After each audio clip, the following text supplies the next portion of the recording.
We live in a world our ancestors would barely recognize.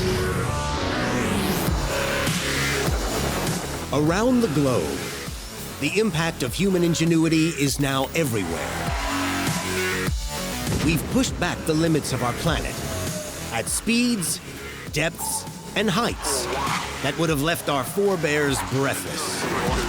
Driving all these achievements is humankind's extraordinary gift for invention. Through genius and inspiration, we've created exceptional solutions to complex problems. From the everyday to the spectacular, some good and some not so good. This series celebrates the million ways our great inventions have transformed our world. It's one small step for man, one giant leap for mankind.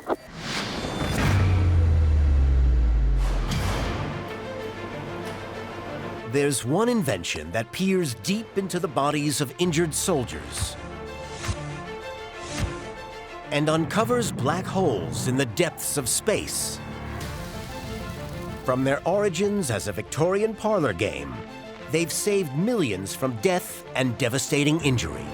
Doctors were calling it an essential part of clinical care. The medical revolution had arrived. They can solve murders. You could take an X-ray of the skull in the same position as the photograph, which really proved that the two were the same people.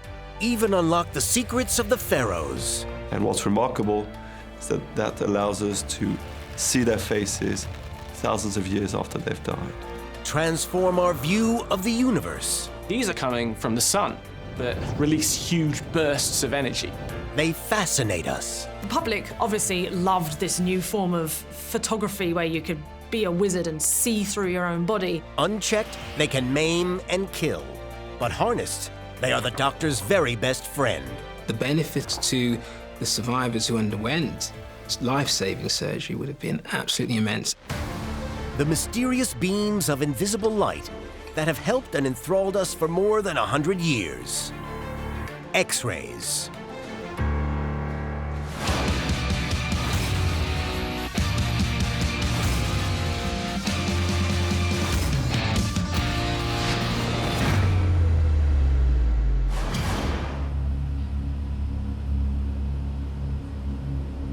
This scientist is about to do the impossible. To peer inside a fragile 3,000-year-old package without opening it. It's a kind of magic, a magic that will allow him to shrink himself to the size of a flea and travel inside, even produce a model of its contents from thin air. Fittingly, this ability owes its existence to stage performers way back in the Victorian era.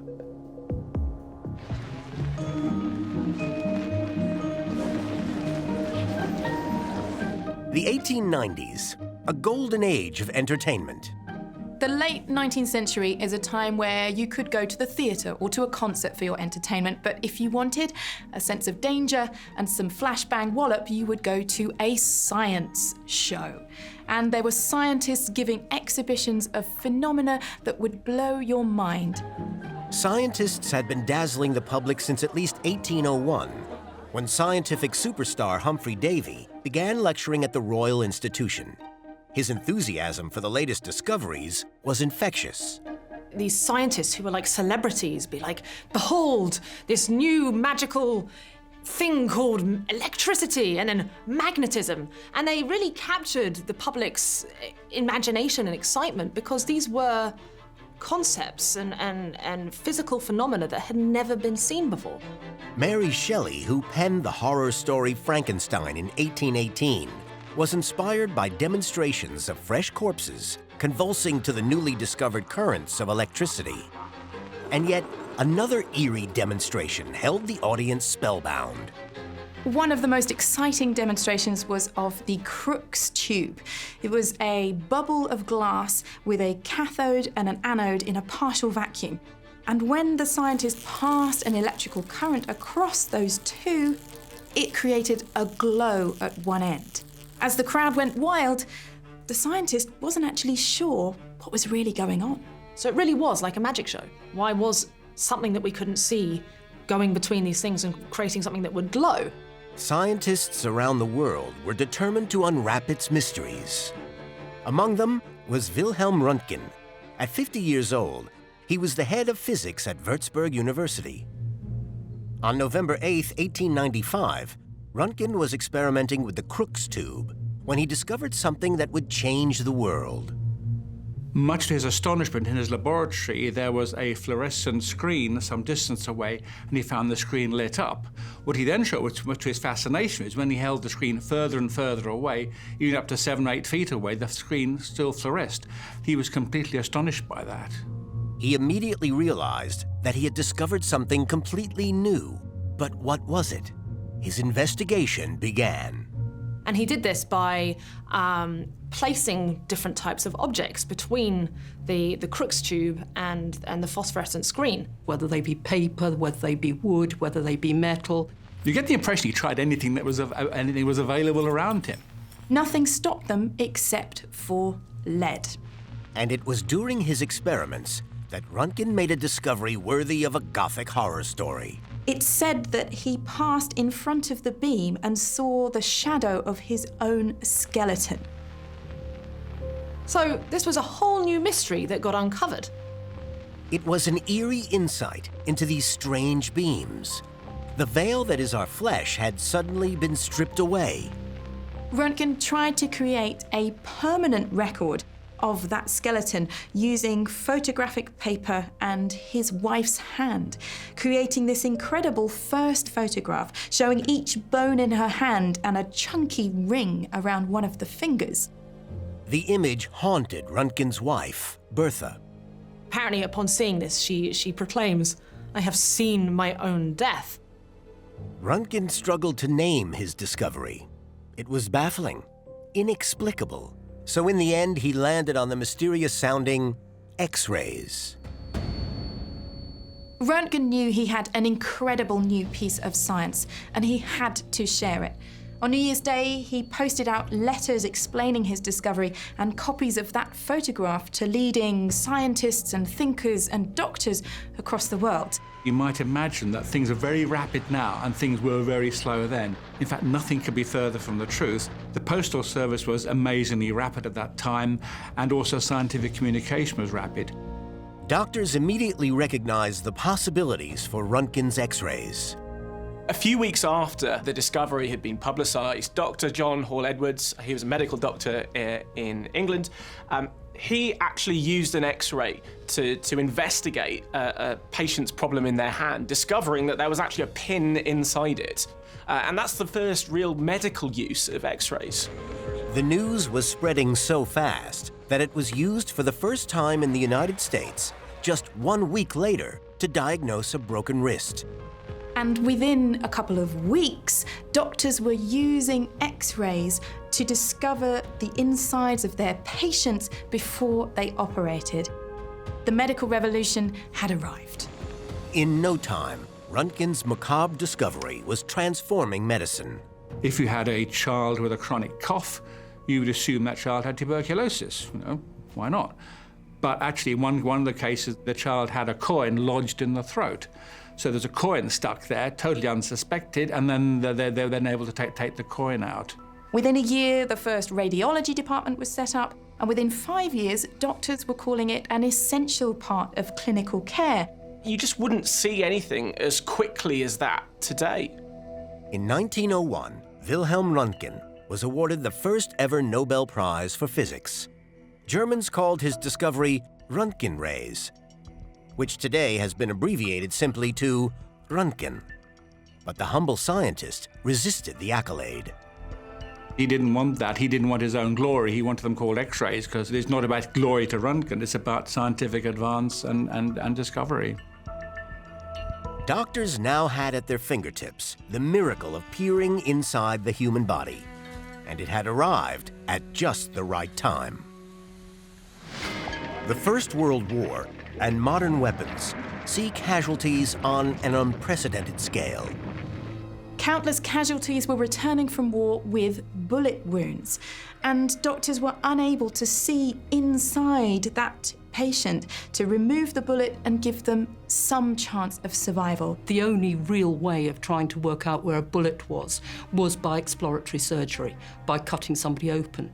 And if we think that surgery in the late 19th century was really nothing like as safe as it is today, it was quite traumatic. It was rudimentary at best, and at worst caused infection. They'd already started phasing it out and were desperate for a new technique. And in 1914, many hospitals had X-ray departments, but the real need for this technology was out on the front. Stuck in the mud of the trenches, soldiers were dying before they could even be transported to hospitals. If soldiers couldn't get to the hospitals in time, there was only one solution. So this one car had a generator from the petrol engine, it had the X-ray tube for taking the X-rays, but it also had the darkroom as well, so you could actually produce the pictures. Incredible machine. And these mobile units moved around that, if you like, war zone and assisted the fallen, assisted the soldiers who were still alive but had suffered devastating gunshot injuries, knife injuries, blast injuries. And it could be driven up close to the front line, so doctors could diagnose and operate without delay, saving countless lives. Leading from the front, one of the drivers of these mobile X-ray vans was the inventor, a woman already famous for her research into radiation. She raised money from her often fairly wealthy friends or admirers. She bought a large number of vans and then she kitted them up with X-rays. The soldiers dubbed the X-ray vans Little Curies in honor of their creator, Marie Curie. Both Marie Curie and her daughter Irene took part in this, and also practically doing X-rays herself. The mother and daughter team also helped other women to contribute. There were very many women who wanted to get involved in the war, but obviously couldn't be soldiers, so therefore she trained them in X-ray work, so trained to be X-ray operators and X-ray helpers. They became highly skilled at locating precisely where the bullets were. You have the tube underneath the patient, you'd have the fluorescent screen above the patient, you would see the foreign body, and then you would then locate where it is and then make a little mark or a little report saying where it was. The surgeons found it invaluable to say, this is where the foreign body is, this is what's around it, so the surgeon could take it out quite rapidly. The benefit of that to the survivors who underwent life-saving surgery would have been absolutely immense, and the numbers that we are talking about are huge. By the end of the Great War, X-rays were a cheap and established part of healthcare. It's estimated that in the first 7 years of this century, almost 4 billion radiodiagnostic tests were carried out globally.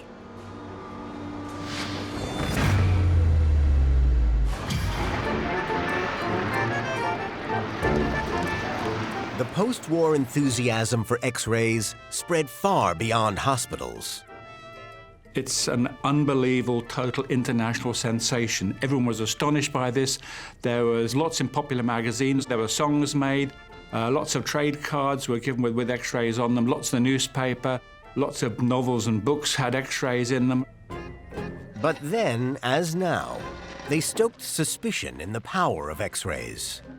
They thought that X-rays could be used to spy on people. They're worried that actually people would take opera glasses, use X-rays in them, go to a musical and see ladies dancing on the stage, look at it and see them wearing less than they should wear.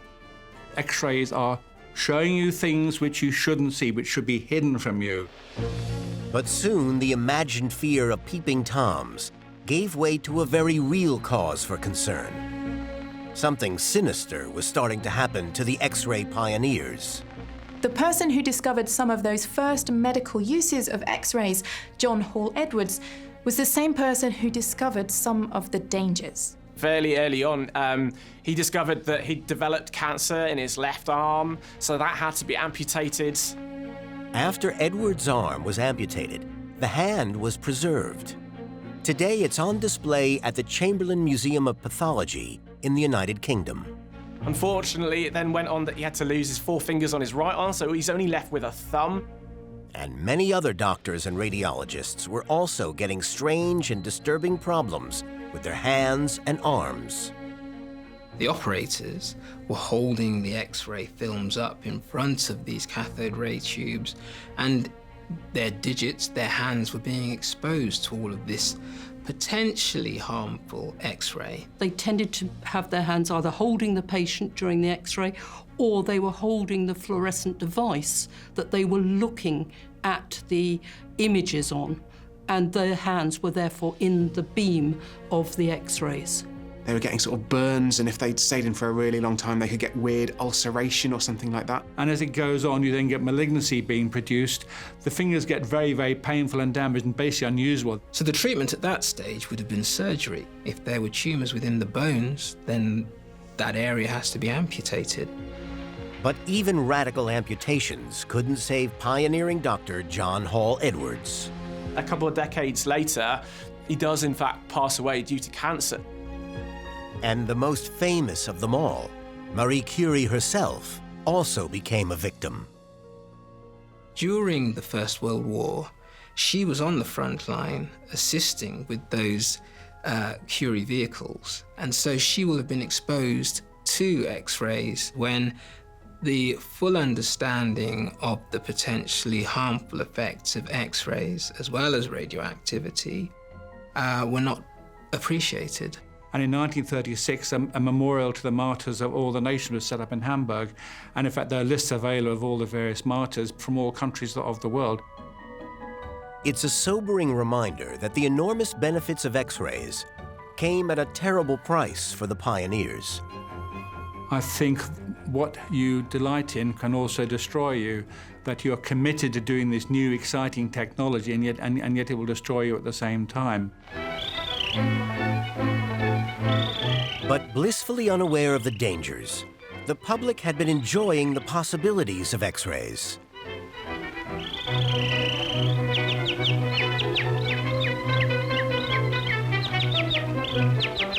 So the public obviously loved this new form of photography where you could be a wizard and see through your own body. Thousands of X-ray machines appeared in the high street in the form of the periscope. For the first time on a theater screen, we're about to see action pictures photographed with special equipment that utilizes the wonderful X-ray. And a pedoscope is a means of making sure that your shoes fit. So you could actually put your foot into an X-ray machine in a shoe shop and actually see to make sure your shoes fit. So amazingly, there were children's feet having X-rays zapped through them just to find out whether shoes were the right size or not. These actually lasted quite a long time. So I mean, even in the 60s, they were still available in shoe shops. To modern ears, this just sounds mad because we all know that X-rays, they're dangerous, they're ionizing radiation. You shouldn't be having stands at fairgrounds where you're beaming these things into people's skin. But back in those days, when they were so new, people just didn't understand what these rays were, and they didn't understand the dangers. We now know that X-rays are so powerful, they can smash apart the delicate biological machinery within our cells. X-rays have incredibly short wavelengths, and in physics that means you have an incredibly high energy. And that means that an X-ray is powerful enough to break apart an atomic bond, a bond that holds a molecule together. And that means that if you fire them into your body or you fire them into a cell, then they can break apart the molecules, the proteins, the DNA that fundamentally allows your body to work. Or they can produce these things called free radicals in the cells, which will then go on and bond and muck up the DNA. That's when you can get into the danger of developing cancerous cells, which will just replicate over and over and over again, forming a tumor. And that's why obviously now people are very careful with radiation therapy, how much dose has the patient got to make sure we have enough and not too much. So the modern machines today, everything is shielded as best as possible. So even the rooms in which these X-ray facilities exist are lead-lined, because we know that X-rays cannot penetrate, particularly through lead. Technology has come a long way since the early days, improving safety measures and avoiding the damage caused by X-rays, while also magnifying its capabilities. Even though our X-ray source is hugely powerful, X-rays can be on, and you're shielded, firstly by the structure. So this is composed of steel and lead, and X-rays cannot penetrate through that. So the doors, the structure, the roof and the floor have a lead lining. And special sensors on the doors make the system accident-proof. If someone was to open the door while the X-rays are running, then there are interlocks here that will cut the X-ray beam at that point. And we have to press a button to reset that.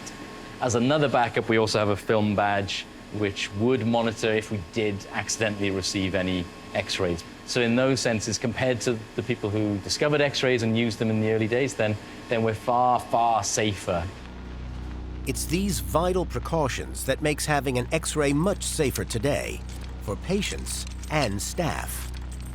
But during the middle of the 20th century, the tragic early history of X-rays inspired a radical idea: turning their lethal qualities against disease. Realizing that X-rays had this potential to actually damage flesh, this raised the opportunity to then try and use them to kill things that we didn't want to continue growing on us. The first uses of X-rays were rather trivial and probably quite dangerous by modern standards, using them to do things like cure acne and remove unwanted hair. It wasn't long before the deadly effects of X-rays were turned against cancer. And so X-rays started to be used for radiotherapy. You fire a tumour full of X-rays to try and kill it whilst leaving the surrounding tissue unharmed. Initially, that was particularly valuable in looking at superficial tumours, cancers of the skin and lesions on the surface of the skin, where you could just expose the surface of the skin itself. By increasing the power and focus of the X-rays, they realised you could treat and destroy tumours deep inside the body. As the 20th century progressed, newer machines using X-rays and more recently other types of radiation were developed that were more capable and more powerful. What you have to do is obviously making sure you give your radiation dose to the damage to the cancer, not the surrounding tissue around it. We do this by making incredibly detailed 3D maps of the tumour to make sure we're pointing those beams into the right places, and by having multiple different beams, which means that each one of them delivers quite a small dose of X-rays, but at the point where they intersect, where the tumour is, a very, very large dose arrives. The very latest radiotherapy techniques operate with millimeter accuracy. Those modern machines give a radiation that is a focused beam that can be passed through the body. It can be moved around the body and can be sculpted in shape to give very accurate exposure to a cancer cell or cancer organ in the body. The tumour inside the body will move as you breathe. So if it's in the lungs, for example, you take a breath in, the tumour will move. You take a breath out, the tumour will move. So if you can focus that very precisely and using image modulation and computational mathematic techniques, you can focus that down to almost a surgical blade precision on that tumour. Computers have tamed the power of the X-ray beam. And it was the same computing revolution which surged in the late 1950s that took X-rays into a new dimension. The EMIDEC 1100, the first commercial computer made in Britain, based entirely on transistors. It boasted 4 kilobytes of storage. What we are selling is not just a machine, but a tried computerized system, and one that works. One of its lead designers was Godfrey Hounsfield, who didn't have a conventional scientific background. Godfrey was not an academic. Godfrey was potentially rather bored at school, I think, to the extent that his school record actually shows that he was quoted as being intellectually retarded. Hounsfield had proved his teachers wrong. His groundbreaking computer was now installed in some of Britain's biggest companies. So in 1968, he took on an even bigger challenge: to take X-rays into the 3rd dimension. If you were to take X-rays from lots of different angles and get slightly different pictures, you could piece those together using a very powerful computer. There's enough information there that you can actually disentangle that depth and actually build up a real 3D image. Hounsfield's first machine, an example of which can be seen in this clip, was comparatively crude. What he had in the early machine was an X-ray source with a single detector on the other side. The X-ray tube and the detector moved across the specimen that he was imaging, He called it computed tomography, or CT. And the very first patient was scanned on the 1st of October 1971. This was a lady who had a suspected brain cyst or abnormality, and the only alternative, if she had not been scanned, would have been for her to have an exploratory operation. The woman was put into this scanner that all you had to do was just lie still, nothing else. So from the patient's point of view, it's really, really very pleasant. Nothing, no needles or anything. You just lie there. The data had to be sent to EMI headquarters for processing. The images that came back were a revelation. This showed a tumour in the frontal lobe on the left side in this lady, and it said, as Hansfield and Ambrose said, they danced around like two footballers who'd scored the winning goal. They were totally amazed by this. When the surgeon went on to operate on this patient, he was absolutely stunned. The cyst was absolutely where it was shown on the CT scan, and it made the operation much simpler and much more successful. CT images were a dramatic improvement over conventional X-rays, and their use spread fast. The first 5 machines were installed in a matter of months. Certainly within a year they were operating, initially largely in the UK, and then machines went to the USA and elsewhere. For his extraordinary achievement in 1979, Godfrey Hounsfield, who never went to university, was awarded a Nobel Prize. Today, 3D X-ray imaging also allows us to go back in time to diagnose disease and trauma in people and creatures long dead. So this sample, it's from the Egypt Centre at Swansea University, but it looks like a bald rag, essentially, so you can't tell what's in there. Too fragile to unwrap, a single X-ray gives Professor Rich Johnston a tantalizing view, and examining the remarkable results is an eye-opening experience. So this is the first single X-ray image. You can see the curvature of the edge of the package here, and we can just make out, so here's the coiled snake, that's its vertebra, and at this point we can see skull, mandible, and extending to more vertebra there. So actually we've revealed a really interesting part of this package that helps us identify that, 1, there's something in there, 2, it's a snake, and then we can take that further on and try and look at species and cause of death. Here, the 3D scanner comes into its own. The sample will be rotating and taking an image at every rotation for over 3,000 images. At that point, then, we will reconstruct that into a 3-dimensional tomogram or volume, and at that point, we can really interrogate that. We can put that into virtual reality and digitally unwrap rather than physically unwrap this specimen. It's incredibly enlightening to be able to have that perspective and to see history through X-rays.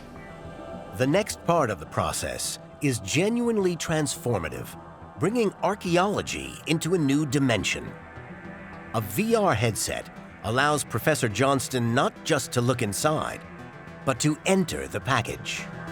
Now we can see all these wrappings, so you can see the individual fibers of the wrappings, but when it becomes really interesting is when we digitally cut through those wrappings to reveal just the bone or the skeleton that's within there. What we're looking at now through virtual reality is a small section of the 3D volume that we scanned. So it's 3D section inside the mummified wrappings. And if I scale this up so I can make this a lot larger, remember this is a tiny, tiny portion of the inside of the wrappings that's around 1 centimeter square.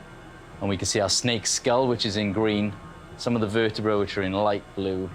You can see that open mouth. So it just helps us reveal and interrogate. So now, to me, this is as large as a room. So that thing that was the size of a thumbnail in real life, the snake skull, is now the size of a room, and I can start to explore and walk around that. From inside the package, he makes a remarkable discovery. So we can see fractures to the skull here. We can see bones that are missing, and it's just snake skull that is tiny, a young snake that was hidden from view, invisible. Thousands of years later, we're able to see that and blow it up so it's as large as a room or a building to help understand what happened to it during its life and death. Experts use techniques like these to diagnose diseases inside the long-dead bodies of ancient Egyptians.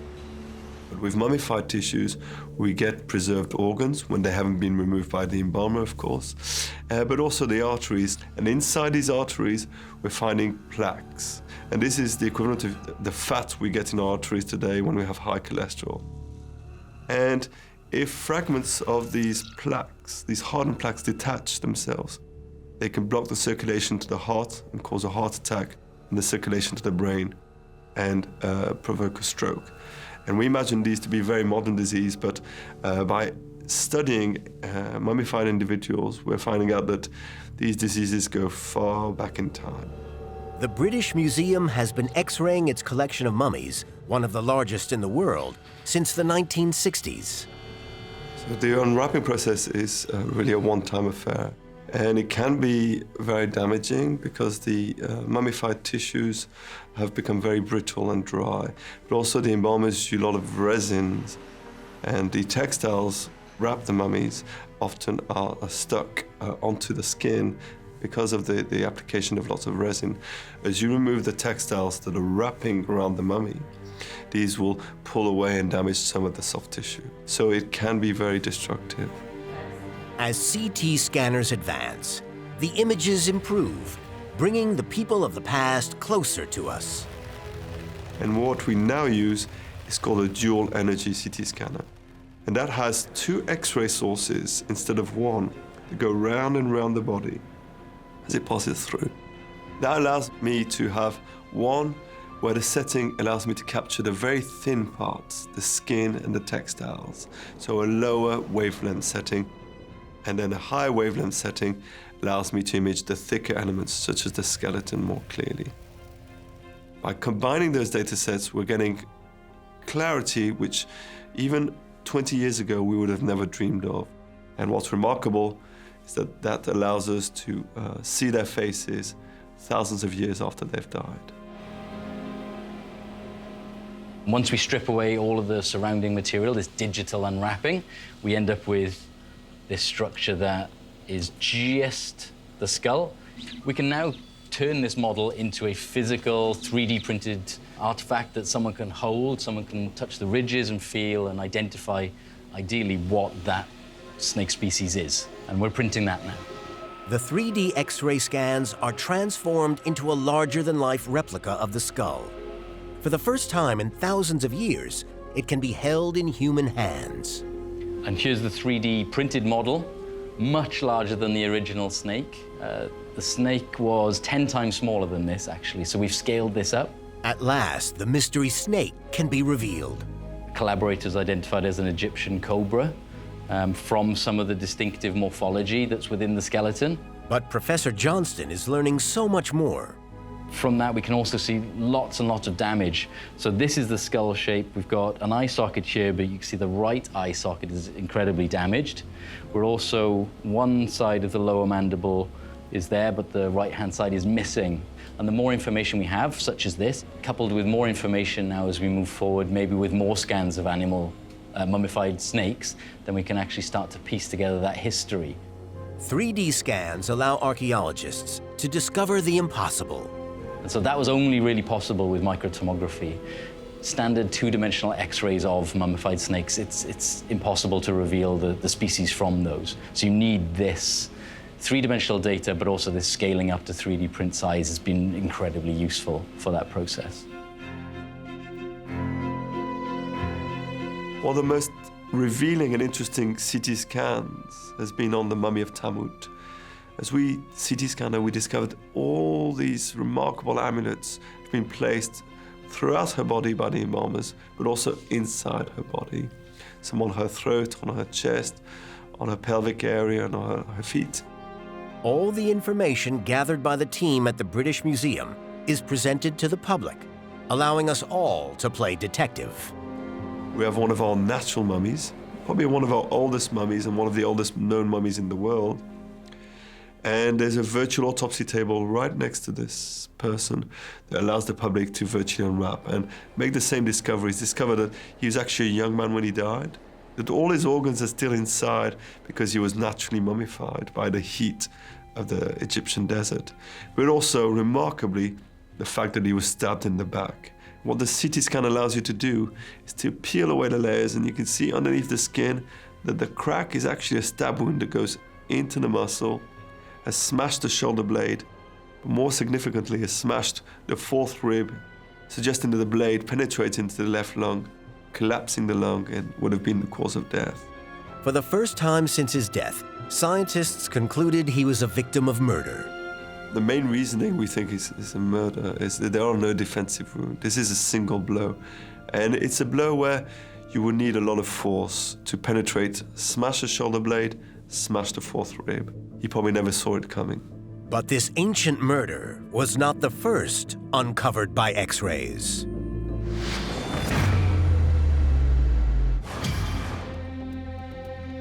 Moffat, a popular spa town in southern Scotland. On the 29th of September 1935, a young holidaymaker makes a gruesome discovery. A parcel lying on the banks of a river. Sticking out of it is a decaying human arm. Later, the police find more body parts. The case is referred to a forensic pathologist who manages to piece together not one, but two bodies. But the murderer had meticulously covered their tracks. No fingerprints were left, all identifiable scars have been removed. So how do you even identify who these victims are before you try and work out who actually did this? There's nothing except the bone structure to give them any clue about who these people might be. This is where X-ray technology came into play. Their best evidence came from where the plates of bone joined together in the skulls, the sutures. So the biggest sutures in the skull, there are a number of them, but the biggest are the coronal suture, which runs across the top of the head, and the sagittal suture, which runs from front to back. At a certain age, those bones will fuse together and those sutures, as we describe them, will close.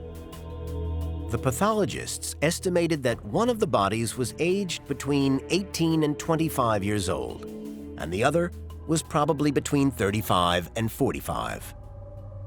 From the victims' pelvises, they conclude that both bodies were female. The remains were wrapped in newspaper from Lancashire in northern England. Lancashire residents confirmed that two local women had recently gone missing. Isabella Ruxton, 34, a doctor's wife, and her young maid Mary Jane Rogerson, aged 20. They had photographs of both the two victims, the wife and the maid. You could take an X-ray of the skull in the same position as the photograph, and what they showed was you can superimpose one on the other exactly, which really proved that the two were the same, that pretty much showed the two were the same people. It's a forensic first. Lancashire police searched the house of Dr. Buck Ruxton, number 2 Dalton Square in Lancaster. But X-rays haven't finished providing evidence. A broken bone in Isabella's throat shows that Dr. Ruxton strangled his wife in a jealous rage, believing she was having an affair. It happened right outside the maid's room, so Ruxton killed her too, to eliminate the only witness. Dr. Buck Ruxton is tried and found guilty of the murders of both women. The sentence is death.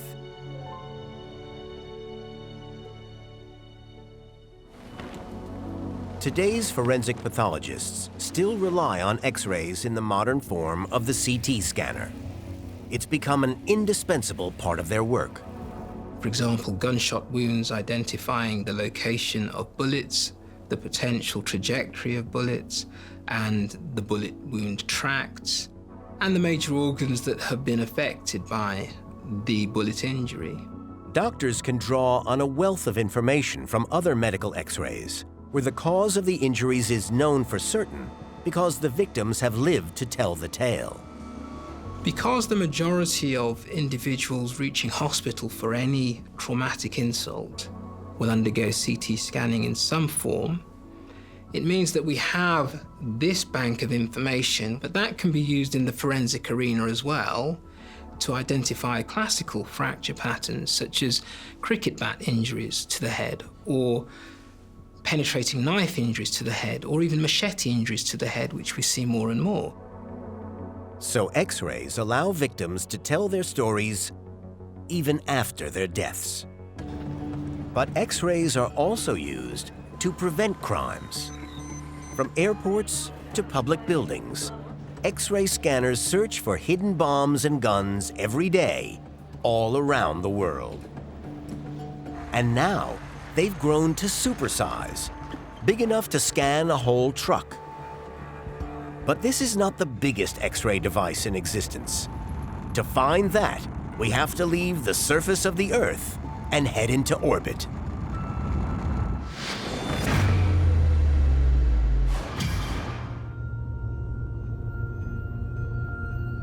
The story of X-ray astronomy started with a maritime mystery. Back in the 1920s, the US Navy was actually using the new technology of shortwave radio. And what they would actually do to get the transmissions to go further is they're bouncing it off the ionosphere, which is a sort of electrical layer at the top of the atmosphere, which actually reflects those waves, so you can actually go further than the horizon. But they noticed that every so often, it would stop doing this. It would stop acting as this bounce back layer around the atmosphere, and it was a huge mystery. The Navy's scientists wondered if X-rays from the sun were disrupting the ionosphere. To test their theory, American scientists needed to get an X-ray detector 160 kilometers above the Earth's surface. Unfortunately, the first people to get there were the Nazis. The V-2 rocket, the first ever high-altitude ballistic missile. On the 8th of September, 1944, the first of more than 3,000 V-2s, each armed with a ton of explosives, was fired against Britain and its allies, killing thousands. But it was too little, too late. The launch sites were overrun by British and American troops. The Nazis were defeated. Their technology, however, was too good to waste. Back in November 1945, the Americans got their hands on a whole bunch of these V-2 rockets, and they decided to put them to use, not in the way that they'd originally been perceived. No, they were going to put actually scientific instruments in them and use those to measure what it's actually like, what is going on at the top of the atmosphere as you go into space. More than 100 German scientists, led by the rocket pioneer Wernher von Braun, went to the United States to begin assembling the captured V-2s for their new role. The first of more than 60 launches took off on the 16th of April, 1946. And lo and behold, they picked up all these X-rays coming from space. The Navy's researchers soon proved that our sun does indeed produce X-rays, not from its surface, which is too cool at nearly 6,000 degrees Celsius, but from its outer atmosphere, where temperatures soar way above 1 million degrees. And they also uncovered the cause of the radio wave mystery. And what they were able to realize was actually these X-rays are coming from the sun in kind of sporadic events known as solar flares that release huge bursts of energy. The X-rays were actually causing the disruptions in the ionosphere that were limiting the shortwave radio. It also has these huge eruptions of plasma called coronal mass ejections. And when they hit our magnetic field, they can really cause huge amounts of disruption in the radiation present in space. Astronomers argue that it's vital to constantly monitor the sun, to give early warnings of events that could disrupt communications. But modified V-2s, with their few minutes of flight time, aren't up to the job.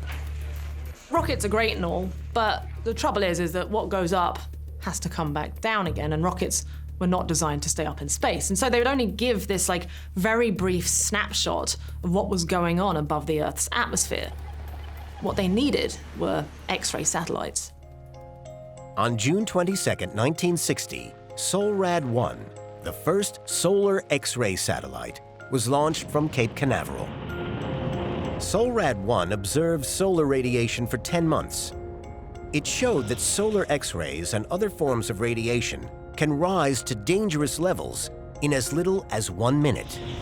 It can damage our satellites and even blow like our national grids and power transformers. So it's really important that we understand how these things work. So SOLRAD-1 was just the first of many X-ray observatories. The Einstein Observatory, EXOSAT, the Röntgen Satellite, and the Chandra X-ray Observatory, launched by the Space Shuttle Columbia in 1999 and still working 20 years later. As well as watching out for solar flares, these and other satellites have also discovered X-rays coming from many other parts of the universe. One example of something that produces X-rays are so-called X-ray binaries. So this is when you've typically got something like a black hole with another more normal star around it, and the black hole is sort of sucking in all of the material. And it turns out black holes are really efficient at converting all of that gravity energy that the matter has when it falls into other forms of energy. Particularly, it sort of heats it up to incredibly high temperatures and emits X-rays out into the cosmos. The Chandra X-ray Observatory has also revealed the supermassive black hole that lies at the heart of our galaxy, the shock wave of a supernova, witnessed galaxies colliding, and even picked up X-rays coming from Pluto. X-rays may even solve a problem which has hampered our exploration of space so far, getting data from space probes back to Earth. NASA, as of this year, they are trialing out X-ray communication. Means that you could really send quite a lot of data very quickly, like gigabytes per second, using X-rays. And it's perfect to do this in space because you don't have to worry about the damage, but it's also really important for lots of the deep space missions that we send to, say, like the outer planets. They have a problem in how much data they can send back. So NASA's really hoping that X-ray communications is the way to solve this problem. X-ray technology has even traveled to other worlds. In 2012, NASA's Curiosity rover arrived on the planet Mars. On October 15th, it scooped up some Martian soil and transferred it to its chemical analyzer. It then performed the first ever X-ray analysis on another planet. The results showed the sample contained the same kind of minerals found in soil on the flanks of volcanoes in Hawaii.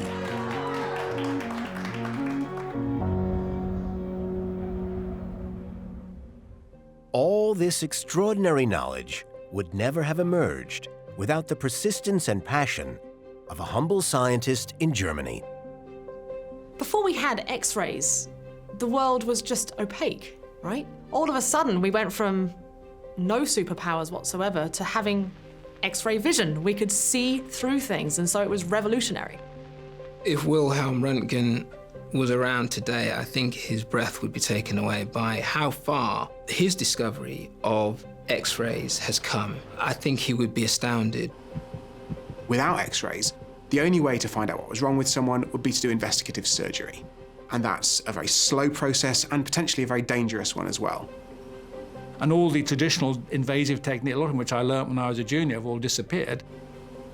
It gives us a new way of treating these problems inside of us, killing cancer without surgery, without all those risks and dangers of opening up the body.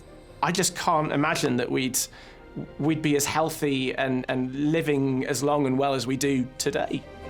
And although X-rays are already more than a century old, we may just be at the beginning. And who's to say that technology is going to stop at, at X-rays and the electromagnetic spectrum? We just proved the existence of gravitational waves, and that's a new way of sort of listening to the universe. So who knows what other media there are out there.